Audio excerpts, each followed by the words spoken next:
ഇന്ന് നമ്മൾ ഡിസ്കസ് ചെയ്യാൻ പോകുന്നത് ഫാമിലി അക്കാന്തേസിയാണ്, കോമൺലി കോൾഡ് ആസ് വാസഗ ഫാമിലി. ആടലോടകത്തിൻ്റെ, തൻബർജിയൻ്റെ ഒക്കെ ഫാമിലിയാണ് അക്കാന്തേസി എന്ന് പറഞ്ഞത്. സിസ്റ്റമാറ്റിക് പൊസിഷൻ ഡൈക്കോട്ടിലിഡണയിൽ, ഗ്യാമോപെറ്റാലയിൽ, ബൈകാർപ്പല്ലേറ്റയിൽ, പേഴ്സോണൈൽസിലാണ് അക്കാന്തേസി വരുന്നത്. ബൈകാർപ്പല്ലേറ്റയിൽ നിങ്ങൾക്ക് പഠിക്കാനുള്ള 4ാമത്തെ ഫാമിലിയാണ് അക്കാന്തേസി എന്ന് പറഞ്ഞത്. നമ്മൾ ആസ്ട്രിപ്പിയാഡേസിയും അപ്പോസൈനേസിയും സോളനേസിയും പഠിച്ചു, ദെൻ അക്കാന്തേസി. സോ ഇതിനും കാർപ്പൽസിൻ്റെ നമ്പർ 2 ആയിരിക്കും. Common and economically important species Adhatoda vasica, ആടലോടകം, കോമൺലി കോൾഡ് ആസ് വാസഗ പ്ലാന്റ്. നമുക്കറിയാം ഇതൊരു മെഡിസിനൽ പ്ലാന്റ് ആണ്. ആൻഡ്രോഗ്രാഫിസ് പാനിക്കുലേറ്റ, കിരിയാത്ത് എന്ന് പറയും, ഒരു മെഡിസിനൽ പ്ലാന്റ് ആണ്. അസസ്റ്റേഷ്യ ജാൻസിറ്റിക്ക, നമ്മളുടെ തൊടിയിലൊക്കെ ഇഷ്ടം പോലെ ഇപ്പോൾ ഫ്ലവർ ചെയ്ത് കാണുന്ന ഒരു പ്ലാന്റ് ആണ് അസസ്റ്റേഷ്യ ജാൻസിറ്റിക്ക.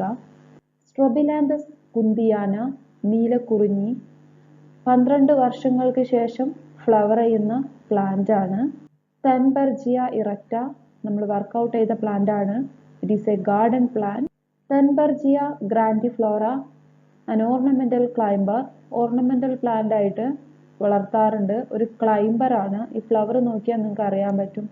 ബസ് സ്റ്റോപ്പിൻ്റെയൊക്കെ മുകളിലൂടെയൊക്കെ വളർന്ന് പല ബസ് സ്റ്റോപ്പുകളിലും കാണാറുള്ള ഒരു പ്ലാന്റ് ആണ്. ബാർലേറിയ പ്രിയോണൈറ്റിസ്, യെല്ലോ പാർവതി എന്ന് പറയും, ഒരു ഗാർഡൻ പ്ലാന്റ് ആണ്. അക്കാന്തസ് ഇലിസിഫോളിയസ്, ഒരു കണ്ടലാണ്, മാംഗ്രൂവ് പ്ലാന്റ് ആണ്. ജസ്റ്റീഷ്യ സിംപ്ലക്സ്, നമ്മളുടെ മതിലിലൊക്കെ വളരെ കോമൺ ആയിട്ട് കാണുന്ന ഒരു പ്ലാന്റ് ആണ് ജസ്റ്റീഷ്യ സിംപ്ലക്സ്. ക്രോസാൻഡ്ര ഇൻഫണ്ടിബുലിഫോമസ്, കനകാംബരം, ഇസ് ആൻ ഓർണമെന്റൽ പ്ലാന്റ്. 80 ജീനസുകളിലായിട്ട് 514ഓളം സ്പീഷീസുകളെയാണ് ഇന്ത്യയിൽ റിപ്പോർട്ട് ചെയ്തിട്ടുള്ളത്. Distributed in tropical and sub tropical region. Habit, members shows great variation in their habit.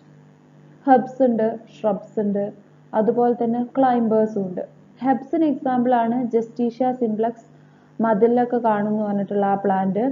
Strobilanthes kunthiana, നീലക്കുറിഞ്ഞി, ഒരു ഷ്രബാണ്. അതുപോലെ തന്നെ ആടത്തോട വാസിക, ആടലോടകം ഒരു ഷ്രബാണ്. ദെൻ അക്കാന്തസ് ഇലിസിഫോളിയസ് ഒരു മാംഗ്രൂവ് ആണ്. തൻബർജിയ സ്പീഷീസ്, കുറേ സ്പീഷീസ് ക്ലൈംബേഴ്സ് ആണ്. ലീവ്സിന്റെ ക്യാരക്ടേഴ്സ് പറയുകയാണെങ്കിൽ നമ്മൾ തൻബർജിയ വർക്കൗട്ട് ചെയ്തതാണ്. സിമ്പിൾ ലീവ്സ് ആയിരുന്നു അല്ലേ? സോ ലീവ്സ് സിമ്പിൾ ആണ്. ദെൻ ഓപ്പോസിറ്റ് ഡെക്യുസൈറ്റ് ആയിരുന്നു അതിന്റെ ഫില്ലോടാക്സി. ദെൻ ചെറിയൊരു പീറ്റിയോൾ പ്രസന്റ് ആയിരുന്നു, സ്റ്റിപ്യൂൾ ആബ്സെന്റ് ആയിരുന്നു, ആൻഡ് ലീവ്സിന്റെ മാർജിൻ എൻജെയറുമായിരുന്നു. ഇൻഫ്ലോറസൻസ് ആക്സിലറി ഓർ ടെർമിനൽ പൊസിഷനിലാണ് കാണുക. Axillary raceme in Thunbergia. Thunbergia ഗ്രാൻഡിഫ്ലോറയിലെ ആക്സിലറി റസീമാണ്. ബട്ട് നമ്മൾ തൻബർജിയ ഇറക്റ്റയിൽ ആക്സിലറി സോളിറ്ററി സൈമാണ് കണ്ടിട്ടുള്ളത്. Then terminal spike in ആടത്തോട, ആടലോടകത്തിൽ terminal spike ആണ്. പാനിക്കിളിൻ ആൻഡ്രോഗ്രാഫിസ് പാനിക്കുലേറ്റ, കിരിയാത്തിന്റെ കേസിൽ പാനിക്കിൾ ആണ് ഇൻഫ്ലോറസൻസ്. നെക്സ്റ്റ് ഫ്ലവർ ക്യാരക്ടേഴ്സ് പറയുകയാണെങ്കിൽ ബ്രാക്സും ബ്രാക്ടിയോൾസ് ഒക്കെ പ്രോമിനന്റ് ആയിട്ട് കാണുന്ന ഒരു ഫാമിലിയാണ് അക്കാന്തേസി എന്ന് പറഞ്ഞത്. നമുക്കറിയാം ആടലോടകത്തിന്റെ കേസിൽ അതിന്റെ ഫ്ലവറിന്റെ താഴെ ഒരുപാട് ബ്രാക്സ് നമുക്ക് കാണാൻ പറ്റും. അതുപോലെ തന്നെ ക്രോസാൻഡ്ര ഇൻഫണ്ടിബുലിഫോമിസിലും നമുക്ക് ബ്രാക്സ് കാണാൻ പറ്റും, അതായത് കനകാംബരം. സോ ബ്രാക്സും ബ്രാക്ടിയോൾസും പ്രോമിനന്റ് ആയിട്ട് കാണുന്ന ഒരു ഫാമിലിയാണ്. അതുപോലെ നമ്മൾ തൻബർജിയയിലും കണ്ടു അല്ലേ, which are conspicuously coloured and large. നമ്മൾ തൻബർജിയയിൽ നല്ല വൈറ്റ് കളറിൽ ലാർജ് ആയിട്ടുള്ള ബ്രാക്ടിയോൾ കണ്ടിട്ടുണ്ടായിരുന്നു. Flowers irregular, bisexual, hypogynous, pedicellate and complete. Flowers എന്തുകൊണ്ടാണ് ഇറഗുലർ ആയത്? തൻബർജിയ ചെയ്തപ്പോൾ നമ്മൾ കണ്ടു സ്റ്റേമൻസ് ഡൈഡിനമസാ. അതുകൂടാതെ ചില ഫ്ലവേഴ്സ് ബൈലേബിയേറ്റ് ആയിരിക്കും. ബൈലേബിയേറ്റ് എന്താണെന്ന് നമ്മൾ അടുത്ത സ്ലൈഡിൽ പറയുന്നുണ്ട്. Pentamerous with reduction in number of stamen and carpels. നമ്മൾ ഈ ഫ്ലവേഴ്സിനെ സാധാരണ പെൻഡാമീറസ് ഫ്ലവേഴ്സ് എന്നാ പറയാ. പക്ഷെ ഇതിന്റെ സ്റ്റേമൻസും കാർപ്പൽസും എല്ലായ്പ്പോഴും 5 യൂണിറ്റ്സ് ഉണ്ടായിക്കൊള്ളണം എന്നില്ല. അതിന് കാരണമായിട്ട് പറയുന്നത് സ്റ്റേമൻസും കാർപ്പൽസും നമ്പർ റെഡ്യൂസ് ചെയ്തിട്ടുണ്ട് എന്നാണ്. Next calyx. Calyx 4 or 5, gamosepalous with valvate or imbricate aestivation, reducer to ring-like structure in Thunbergia. 4-5 sepals ആണ് ഉണ്ടാവാറ്. Gamosepalous ആയിരിക്കും with valvate or imbricate estivation. നമ്മൾ Thunbergial valvate estivation ആ കണ്ടത്, അതുപോലെ Gamosepalous ആയിരുന്നു. പക്ഷേ Thunbergiaന്റെ കേസിൽ നമ്മൾ ആ ഒരു ബ്രാക്ടിയോൾ മാറ്റി കഴിഞ്ഞാൽ നമ്മൾ കണ്ടിട്ടുണ്ടായിരുന്നു ഇവിടെ എങ്ങനെ അല്ലേ, ring-like ആയിട്ടുള്ള ന്യൂമറസ് ആയിട്ടുള്ള ചെറിയ സ്ട്രക്ചേഴ്സ്, അതാണ് നമ്മൾ സെപ്പൽ ആണ് എന്ന് പറഞ്ഞിട്ടുള്ളത്. So sepals reduce to ring-like structure in Thunbergia. Next corolla. നമ്മൾ Thunbergiaന്റെ കൊറോള എങ്ങനെയാ കണ്ടത്?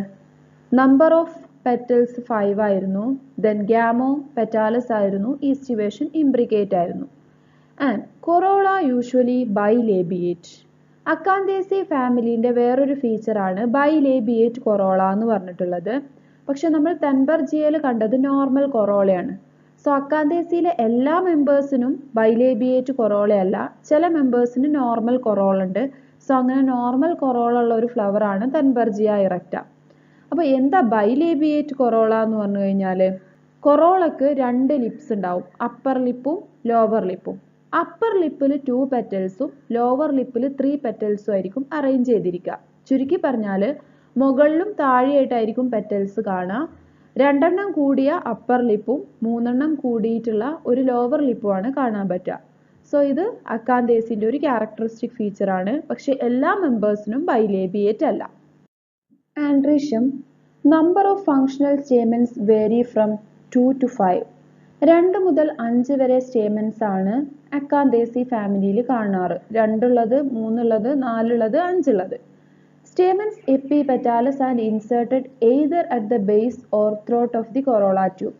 Epipetalous stamens ആണ്, അതായത് stamens attached with petal ആണ്, and they are inserted at the base or throat of the corolla tube. Then നമ്മൾ functional stamens 2 to 5 ആണെന്ന് പറയുന്നുണ്ടെങ്കിൽ കൂടി മോസ്റ്റ് ഓഫ് ദ കേസിൽ നമ്പർ ഓഫ് സ്റ്റേമെൻസ് 4 ആയിരിക്കും, and they are didynamous. 4 stamens ഉള്ളതിൽ 1 pair ഷോർട്ടും 1 pair ലോങ്ങും, അല്ലെങ്കിൽ 2 സ്റ്റേമെൻസ് ഷോർട്ടും 2 സ്റ്റേമെൻസ് ലോങ്ങും. Condition is called didynamous. So അക്കാന്തേസിന്റെ വേറൊരു ഫീച്ചർ ആണ് presence of didynamous stamens. Gynoecium പറയുകയാണെങ്കിൽ അക്കാന്തേസി വരുന്നത് ബൈകാർപ്പല്ലേറ്റയിലാണ്, അതുകൊണ്ട് തന്നെ ബൈകാർപ്പലറി ആണ്. Syncarpous bilocular superior ovary with 1 or more ovules in each locule on axile placenta. So axile placentationും 2 കാർപ്പൽസും 2 ലോക്യൂളും സുപ്പീരിയർ ഓവറി ആണ്. ദെൻ ഒരു സിംഗിൾ സ്റ്റൈൽ പ്രസന്റ് ആണ് and stigma ending in 2 lobes. Fruit സാധാരണ ഓർണമെന്റൽ ഫ്ലവേഴ്സിലൊന്നും ഫ്രൂട്ട്സ് കാണാറില്ല. ഇത് അസിസ്റ്റേഷ്യ ജാൻസിറ്റിക്കന്റെ ഫ്രൂട്ടാണ്. It is a loculicidal capsule. Bicarpellary ആയതുകൊണ്ട് തന്നെ 2 യൂണിറ്റ്സ് ഉള്ള ഒരു ലോക്യൂലിസിഡൽ ക്യാപ്സ്യൂൾ ആണ് അക്കാന്തേസിന്റെ ഫ്രൂട്ട്. ഫാമിലിന്റെ ഡയഗ്നോസ്റ്റിക് ഫീച്ചേഴ്സ് നോക്കുകയാണെങ്കിൽ മോസ്റ്റ് ഓഫ് ദ മെമ്പേഴ്സ് ഹെർബ്സോ ഷ്രബ്സോ ആണ്. ട്രീ മെമ്പേഴ്സ് പൊതുവെ ആബ്സെന്റ് ആണ്. Then leaves simple, opposite എക്യുസേറ്റ് and എക്സ്റ്റിപ്പുലേറ്റ് ആണ്. Inflorescence usually spike with well developed bracts and bracteoles. Flowers zygomorphic ആണ്. അതിന് കാരണം ഡൈഡിനമസ് സ്റ്റേമെൻസും ബൈലേബിയേറ്റ് കൊറോളയാണ്. Hypogynous and usually bilabiate. Sepals 5 gamosepalous, then petals 5 gamopetalous and bilabiate. Stamens usually 4 didynamous and epipetalous. Then bicarpellary bilocular with axial placentation. Fruit is a loculicidal capsule. Thank you.